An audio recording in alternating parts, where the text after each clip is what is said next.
Meus queridos e amados amigos, estamos de volta para trazer as novidades do maior de todos. Agora o mercado vai começar a bombar, meu amigo. Se você gosta dessa época de nomes que são especulados, de apurações em relação aos jogadores, quem o Fluminense vai contratar para a próxima temporada, essas coisas vão começar a ganhar forma agora. E por que está ganhando forma já? Né? Você precisa entender o seguinte: a gente tem, né, a janela do Fluminense esse ano, né, de todo o time brasileiro, é bem verdade, vai ser bem difícil, né, porque nós temos os campeonatos começando todos em janeiro, né, a gente tem ali o próprio Campeonato Brasileiro, a gente tem ali o Carioca, então o planejamento para outra temporada e a janela para fazer as contratações, o intervalo de tempo é muito curto. Com isso, o Fluminense, né, agora com o novo presidente, já começam a olhar para esse mercado e nomes já começam a pipocar, nomes que interessam o Fluminense. Nós vamos trazer todos eles aqui para você.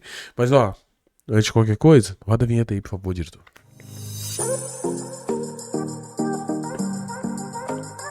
Alô, torcida tricolor, meus queridos e amados amigos, tudo bem com vocês? Eu sou o Thiago Ferreira, estamos de volta para trazer as grandíssimas novidades do maior de todos, do nosso querido e amado Fluminense. Peço para que você não esqueça de arrebentar no like, arrebentar nesse like, clique no gostei. Ainda um pouco rouco, tá, pessoal, por causa do resfriado, tô bem resfriado, mas eu estou aqui, é o que importa, né? Queridos, que dia é esse, né? Bom, vamos lá. Primeiro de tudo, eu quero trazer para você o seguinte: acabou de acabar, né? A gente tem Botafogo empatou com o Corinthians, tá? O resultado tá aqui em cima, ficou 2-2, né? A gente teve um Corinthians que iniciou vencendo, né? Depois o Botafogo virou no segundo tempo e no final o Corinthians vai lá e empata o jogo, tá? Um jogo bem ruim, o Corinthians com muita dificuldade de criar jogadas, quando estava na frente retrancou demais, né, a equipe. Então, assim, existe uma coisa muito diferente que eu vi hoje, né? De você ser retranqueiro e você ser Luiz Francisco Zubeldia, tá? Porque quem falar que Zubeldia é retranqueiro não entende nada. Mas o Dorival Júnior, meu amigo hoje, ele foi bem retranqueiro mesmo e não deu resultado, beleza? Bom, a gente tem aí então o empate do Botafogo, que acaba sendo é, um bom resultado pra gente, porque o Botafogo volta para quinto lugar, mas com apenas um ponto, né? Então o Fluminense tem capacidade aí de buscar o Botafogo, até porque na próxima rodada, é bem verdade que o Fluminense deve vir com um time um pouco mexido, né? Mas a gente vai enfrentar o Grêmio fora de casa, que tem desfalques importantes, como o próprio Carlos Vinícius não vai estar, né? E o Azumo também, né? O Grêmio com desfalques importantes, Fluminense também podendo ali descansar uma galera. A gente tem também aqui o Botafogo enfrentando o Cruzeiro. Cruzeiro que matematicamente também não tem mais chance de título, né? Esse jogo me complica um pouco, porque eu acho que, tipo assim, não dá pra pegar o Cruzeiro mais, mas o Cruzeiro não tem como mais ser campeão. Será como que o Cruzeiro vai entrar contra o Botafogo, né?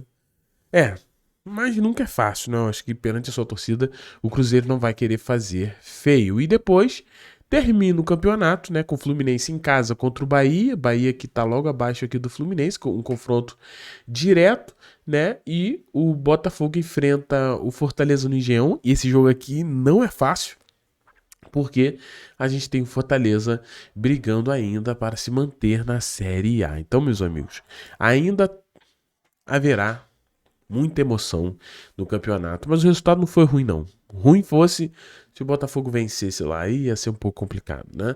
Mas empatou, tá bom também. Queridos, mas vamos lá. A informação que a gente quer trazer para você é a primeira informação sobre Nino, né?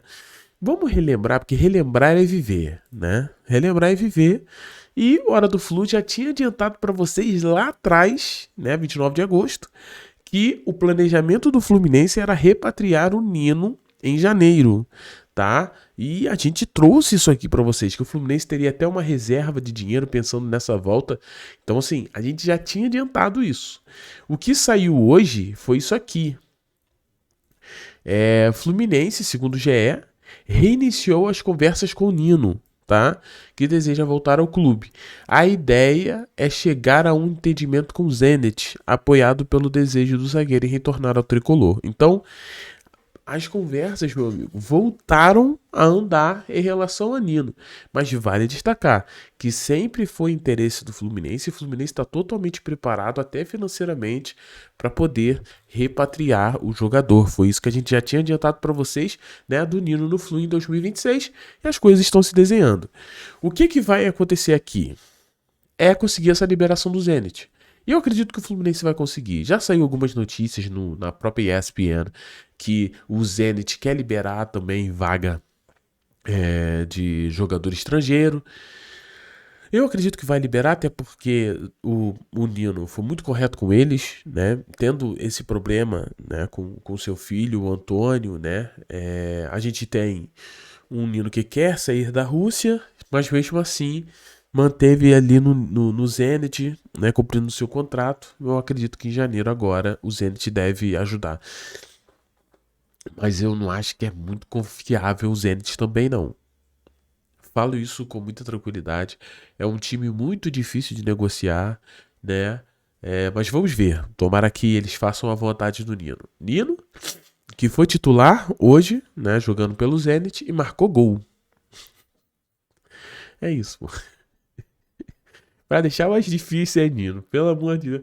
Nino metendo gol hoje. Foi isso, Jota? Foi o que eu vi, né? A galera dos bastidores lá no nosso grupo comentou isso. Então, assim, cara, é isso, né? Fluminense, então, voltando a conversar com o Nino para trazê-lo de volta, assim como a gente já tinha adiantado para vocês que muito provavelmente isso poderia acontecer, tá? Lembrando que quem acompanha o Hora do Flu fica por dentro de tudo, né, meu amigo? Pô, porque, ó, queria não sei não, o negócio tá ficando bom demais. Agora, uma informação que saiu hoje do meu amigo Rodrigo do Ligados no Flu, né? É que o Fluminense tem um interesse, né, no Luciano Gondu, né? O Luciano Gondu, ele é um cara super bem avaliado em relação a scouters, né? E o que é isso, né? Sabe aquelas pessoas que estudam desempenho de atletas, né? Então, todas elas colocam esse cara aqui como um grande nome que tem aí. E que, meu amigo, o cara é enjoado. Por quê? Vou tentar explicar algumas características dele aqui pra vocês. Mas a situação é o seguinte. É um nome que está no radar do Fluminense para 2026. Ele é centroavante. Ele é canhoto, tá, pessoal? Ele joga com a esquerda. Até nesse momento não existe, né, nenhuma proposta ou negociação com o jogador. Mas é um nome que o Fluminense estaria interessado. Sabe uma coisa que eu achei engraçado? Assim, o Fluminense está conversando com o Nino, né, para tentar negociar e trazer o Nino de volta. E o Gondu, né, também é do Zenit. A gente hoje, conversando até com o Thiago Manu, eu tava perguntando, e é verdade, será que eles não podem tentar construir alguma coisa? Tentar um empréstimo, né? Como a gente disse aqui no próprio vídeo de hoje, o Zenit é difícil de negociar, até porque pagou um valor altíssimo para ter esse Gondu com eles, né? Eles pagaram 12 milhões de euros, senhoras e senhores. Só pra gente ver aqui, o euro hoje, né? 12 milhões é o quê? Deixa eu ver. 74 milhões de reais, né?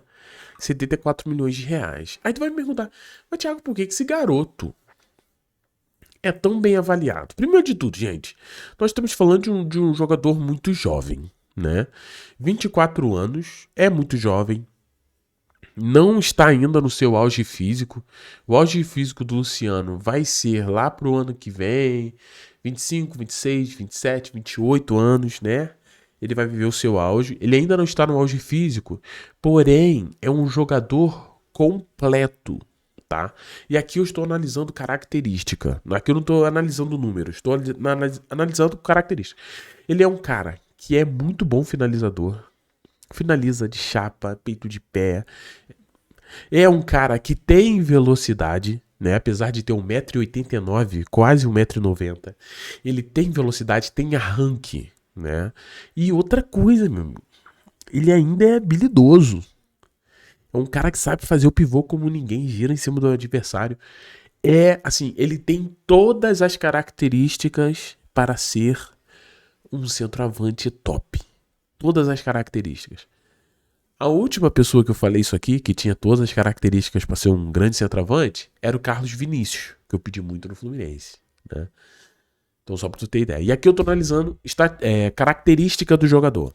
Eu acho que é por isso que ele é muito bem quisto, tanto para os avaliadores aí de desempenho, tanto pelas diretorias, tanto é que o Zenit vai pagar ali 12 milhões de euros. E por que o Zenit paga 12 milhões? Porque o Zenit já está esperando vender por no mínimo um dobro disso. Porém, entretanto, todavia, eis que abre uma janela para você conseguir pegar esse jogador que é muito promissor. Que janela é essa?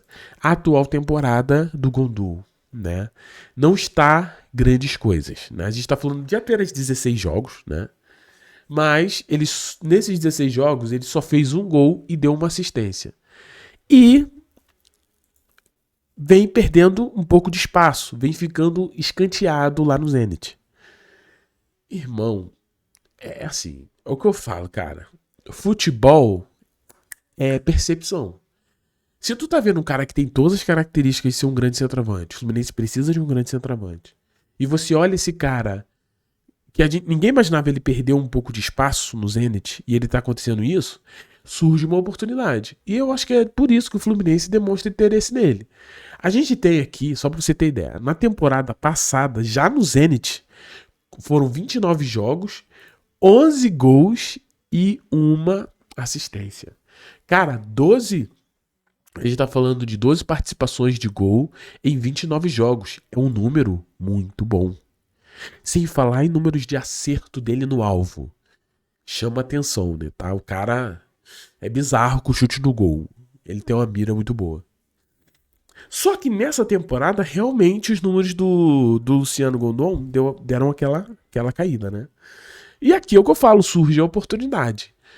Na época do Argentino Júnior, né, a temporada de 2020-23, né, a gente teve ele também muito bem lá. Só 17 jogos, foram 9 gols, né? Então o cara é muito participativo.